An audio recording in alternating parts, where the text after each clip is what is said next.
Hey, what's going on, people? Michigan Sig coming back to you. Got a little game of domination for you with, honestly, start off just horribly, but I don't know what it is. I cannot start a game clear. I mean, I always screw up. I always get a quick couple deaths, but you're going to see a nice 33-8 game with about 8 caps, so bear with it for the first, 45 seconds or so, and we'll get on to a little bit of fun. Coming today, and I sat down this morning, and I was like, you know what? Tuesday's coming up. I usually drop a vid on Tuesday or somewhere around there, and I'm going, what am I going to talk about? What am I really going to bring to all of you people that I haven't brought in a while? And we talk about clan wars, we talk about social media, talked about commitment and all those, being committed towards a cause, towards your clan, or doing what you say you're going to do and following through with it. So, and I started thinking, I'm like, what is really a good topic to bring, and how can I relate something from life to Call of Duty, right? Life to Call of Duty, because isn't that what this is all about? I mean, here I am playing a video game and trying to relate life towards what is going on. And I started thinking about it, and I'm like, you know what?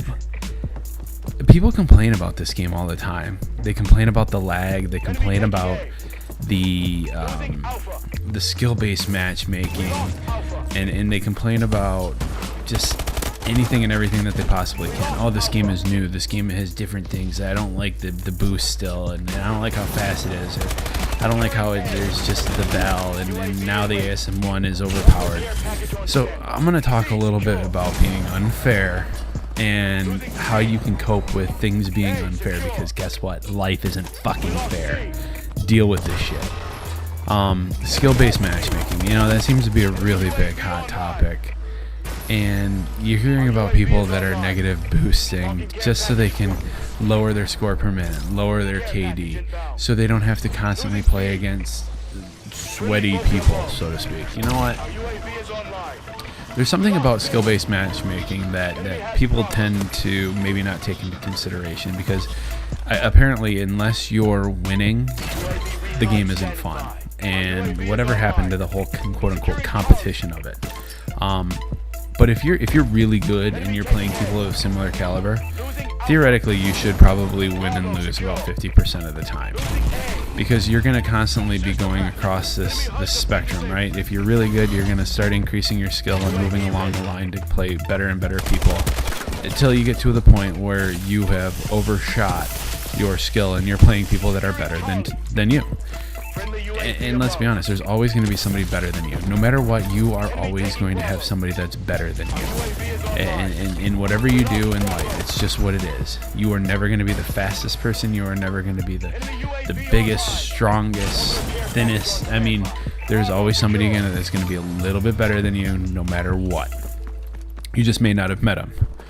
So eventually you're going to get to the point in the spectrum where you're going to be playing people that are better than you. At which point, then, your skill-based matchmaking is starting to go back towards the people that are not as good as you, or that is not as high in terms of the points per minute or score per minute. So eventually, then you're going to swing back down. It's kind of like almost like a pendulum. You're going to swing back the other way until you're the better person out of the entire group, and then you're going to swing back until eventually you become into a happy medium, where you are always going to be playing the same people, and over the course of infinity, you will win 50% of the time and lose 50% of the time. So, unless you get better, unless you improve yourself and do and practice and tweak how you play the game to get yourself better, fail. Oh my god, I just can't believe I just jumped off that ledge. I was sitting there, I'm like, oh yeah, I got this. Oh, boost the wrong way. But anyway, so eventually you're going to get to the point where you're just going to be perfectly over the course of infinity, winning and losing about 50% of the time, unless you change one of the variables to improve yourself so you can adjust your skill-based matchmaking to start going through that pendulum swing again.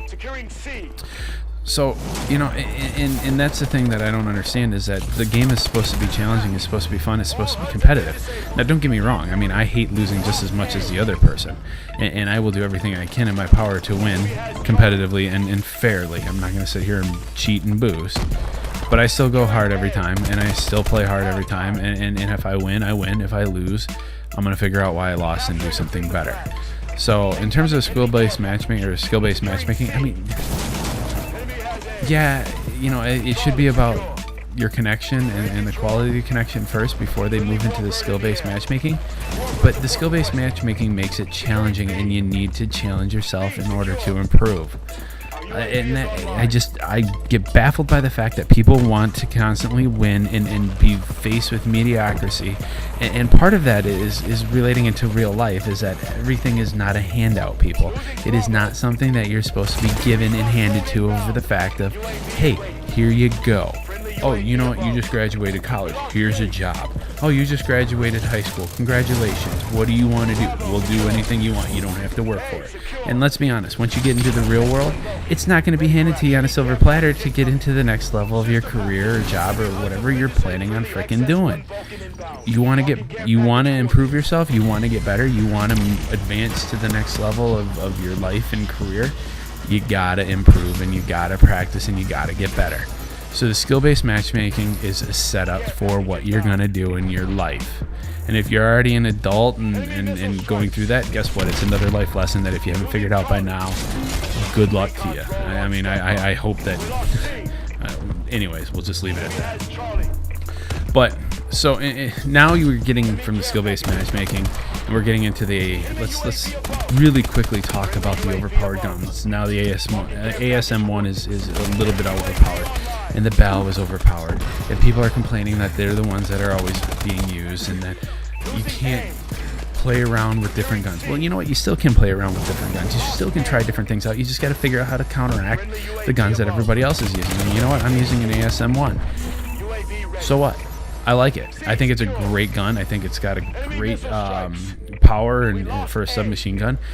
It fires is where I want it to fire. It's accurate enough, and I can control it. I mean, some of the guns I can't even freaking control. But if you watch some of my other videos, yeah, you know what? I use different guns. I play around with it. And once I get to the point where I'm done using the ASM-1, I was using the Bell at the beginning of Advanced Warfare, and now I moved to the ASM-1. I still use the KF5. And eventually, I'm going to start using some shotguns because, you know what? They're fun. They're exciting to use. So you just got to figure out how to counteract and counterbalance the guns that people are using, as well as the perks and the score streaks. And you hear about the system hack. You know what? I don't even notice system hack anymore because I put on Hardwired. Hardwired is probably one of the best perks to put onto your classes because of how many system hacks are being thrown out there. Now, if I'm playing TDM, I probably won't throw on system hack, but if I'm playing any objective game, you've got to have system hack on there. You know, in this one, Vulcan. Vulcan is a horrible score streak. Or at least I'm not exactly familiar with it. Over the course of this game, I've called in 7 of them, and I've hardly gotten any kills with it. So I'm practicing with it. I'm trying it out. I'm trying to get better at it. Wow. This turned a little sideways from, you know, the happy-go-lucky, but not every video can be happy. Not every video can talk about the good things. And I'm not necessarily talking about the negative of this game. I think this game is great. I think it's fun, and I think that people are starting to enjoy it, or at least if they, you know, the more of the people that are playing it are enjoying it. But realistically, I think people are having a lot of hard times coping with the fact that this game is different, it's hard, it's challenging, and they're not adapting well to it. So my advice to you, adapt or get the fuck out. You know, learn how to play with it, or just wait until the next one and wait till your everyday vanilla Call of Duty shooter and not learn anything from it. So, in closing, another clan war coming up this weekend. I'm excited. I'm looking forward to it. Elite Drunks, we're ready to rock and roll. Hopefully this will be number 2. First place wins in Platinum, and we'll see where we go from here. So again, to all the clans competing, good luck to you. To those of you that got your first win last week, congratulations. And you know, we'll see it on the battlefield. So, game's coming to an end. Appreciate your time, people. Thank you. Love your support. Love your comments. Continue to keep them up. I read every single one of them. Granted, there's not many, but I still read them. And you know, just we'll see you at the next video. So, take care. Later.